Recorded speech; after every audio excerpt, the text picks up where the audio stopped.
They're shutting me off on the 1st. Yep, and after the 20th of this month, it's going to go up another $15. Because late fees.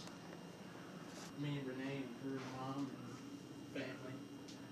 I could maybe pick it up Friday morning. I wonder how my bank. Yeah, that works. Alright. What? What?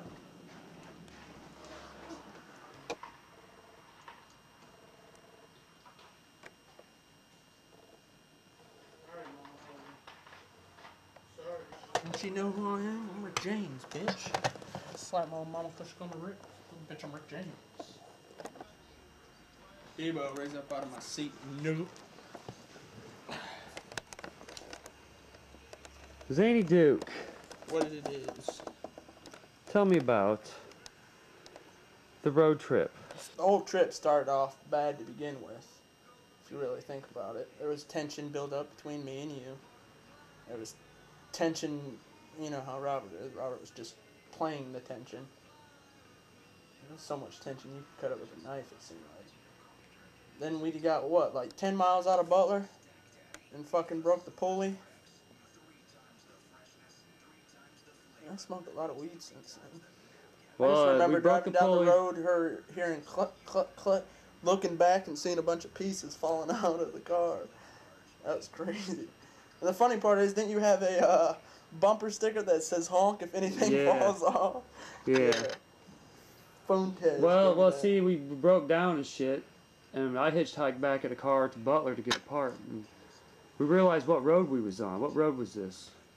It was the road where Alex's mom lived on. I don't remember the name of the road, but Alex's mom lived there and Alex's uncle lived on that road. So it all worked out. Yeah, we broke down like, whoa, we partied down this road one time, Baja trash wagon around in this guy's field and shit. Yeah. So, you know, I hitchhiked back to Butler, and you and Robert walked up ahead, what, like 4 miles and shit? Yep. There's a hot motherfucker out, too. We walked to the first house. No one answered the door. So then we walked down the road. And as we're walking down the road, here you come on a bike that you stole off of the house we just came from. And we found Alex's uncle's. Dude asked him if he could give us a ride and give us a tow and shit like that. So we start driving down the road towards Trash Wagon. And what do we see? A fucking pig. And a tow truck. Dude said, hey, we gotta get out of here. I can't drive, I'm drinking and stuff like that. So he let us get the truck. I don't know why he just didn't stop, pull over on the side of the road, throw his beer out, and let you take over. Oh, you didn't have a driver's license. No, I didn't. 18. Yeah, so fucking we get back and fucking trucks on the back of the cars in the back of the tow truck. Like, whoa. Yeah. So you run over there and holler, try to get everything taken care of, and the stupid tow truck driver said it's up to the pig. Well, the thing about the pig saying was, well, we can't release this car from impound with this gas tank hooked up like it is. It was leaking, it was dripping a little bit. Kind of made a little bit of a puddle where it sat for a minute.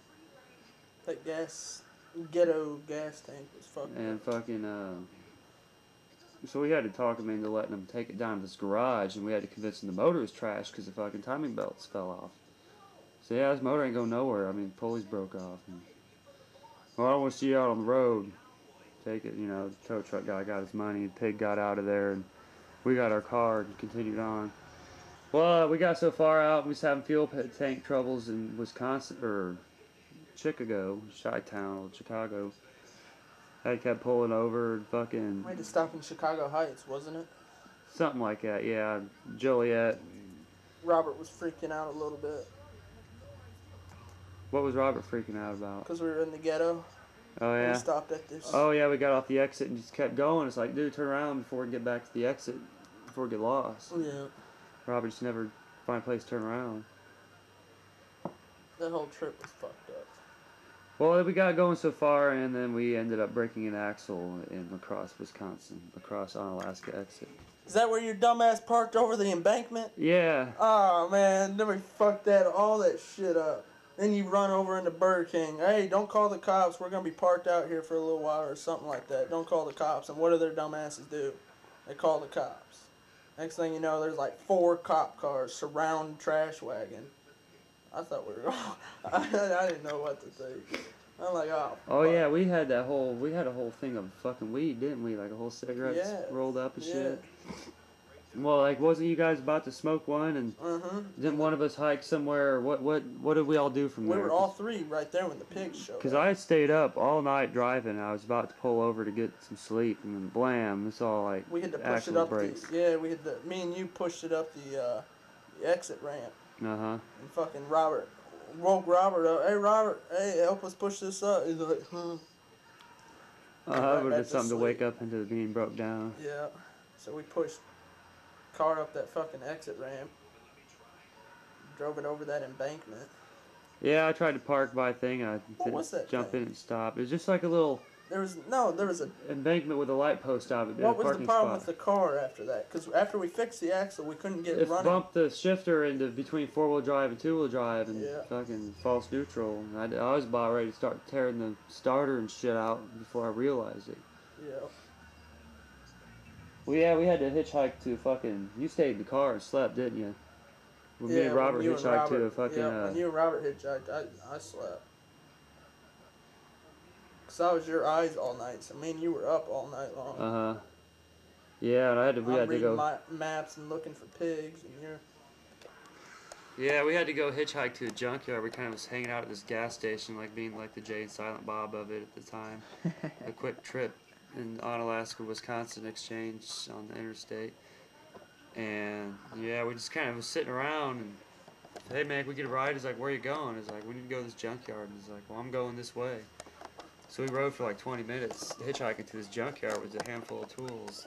Homemade axle bar, socket, a half-inch drive, 14s and 12s, and a pair of pliers. And we went out to this junkyard and was like, yeah, I said, I need a Subaru axle. And you wanted like $60 for it. And it was like, the boot was ripped. And I'm like, man, it should be like $30, 15. So I can get them out for free out west and stuff. Well, we talked them down to like $40. We had to like go pull this. I mean, we had more trouble jacking the car up than we did taking the parts off just because it's so rusty. Every time we jack it up, it collapsed. Couldn't really find a way to put the jack underneath it. You know, I had to like stack shit, jack it one at a time, get it up in the air. But oh well, we told the guy. I said, well, we had to hitchhike out here to buy this part. And I said, can we get a ride back into town? He's like, well, I got a service call out there. I'm like, yeah, that's like right next to where our car is and stuff. And you know. He's like, yeah, I'll give you a ride out there, but I want you guys to drive the service call back for me. Good bitch. Well, he drops his back off to the car and stuff, and he's like, well, why don't you drive this guy's van back? Told Robert, and Zane Duke went with Robert. And I stayed and put the axle in the car. I was like almost finished if the guy could wait another 2 minutes. I mean, I already had the axle going in. All I had to do was like button down the ball joint tie rod. And well, anyway, they take off. I'm like, yeah, I get the car going. I was like, oh man, it won't go. Fucked around with it for a while and realized that the being parked on the embankment, it bumped it into false neutral between 4-wheel drive high and low. So I figured that out. I'm like, yeah. So I start hauling back to the junkyard down the road. Man, I pull out on the main road and it's like, blam. I look behind me and all the fucking luggage, fucking Samsonite explodes off the back of the car and shit. Oh, yeah. So I had to like run back a quarter mile and pick up all our shit. It's fucking tied down to the car. To get going, I was like, man, I gotta catch these guys, you know, I don't know where they're gonna be. And I got going, I was like, fuck, I missed my fucking ramp. So I had to turn around and backtrack a couple. And then we pass you? And I found my road, I'm driving, all of a sudden I see a black SUV with a Ronese hat hanging out. I'm like, whoa, so I stopped and then they stopped, and here comes Ronese and Zany Duke. And fucking like, damn, it's like a fucking junkyard guy. We almost lost each other on the road. It's like, whoa, man, we would have been out here all fucking day trying to find each other. Yeah, that would have been a driving back and forth and shit. The meet was fun. I remember the best memory I have of that meet, there's 2 of them, was 1, all those Asian bitches that were walking around. And 2 is when all of a sudden, like, those 20-some WRX STIs just all pull up, like, in a convoy. I mean, that was fucking crazy. That was great. We met a lot of interesting people. One of them was Eric's best friend Lori, who was psychotic.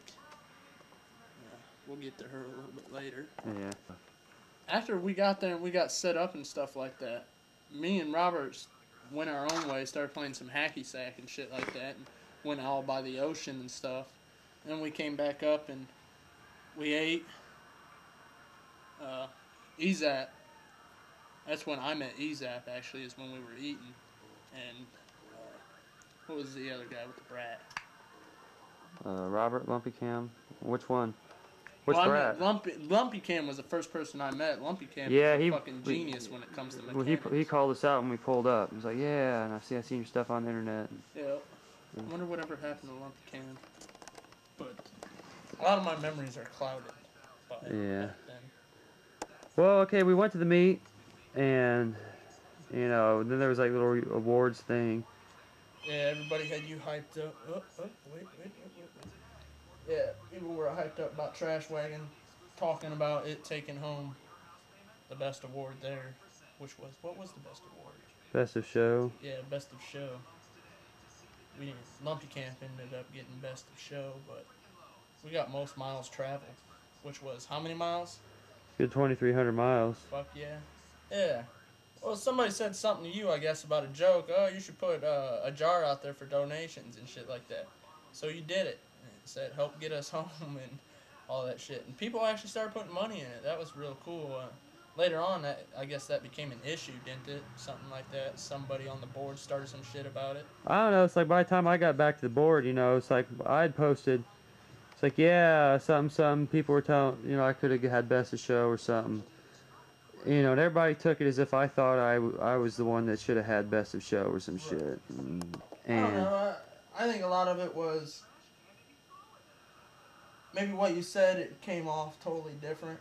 But, I mean, it sounded like that's what you meant by it. Is the way Lumpy Cam and Lori explained it to us. To everybody on the board, it came off like you were bitching about how you didn't win this and you didn't win this, and how Subi Mech or Subi Girl, whatever the fuck her name was all over your shit and stuff like that. And I don't know. Then people started getting a little mean and saying that, oh yeah, they weren't laughing with you, they were laughing at your car and all that shit and stupid stuff. That's why I don't get on the board anymore. That trip was what ruined the message board for me. Definitely. Then the Iowa trip was just the last straw. Okay.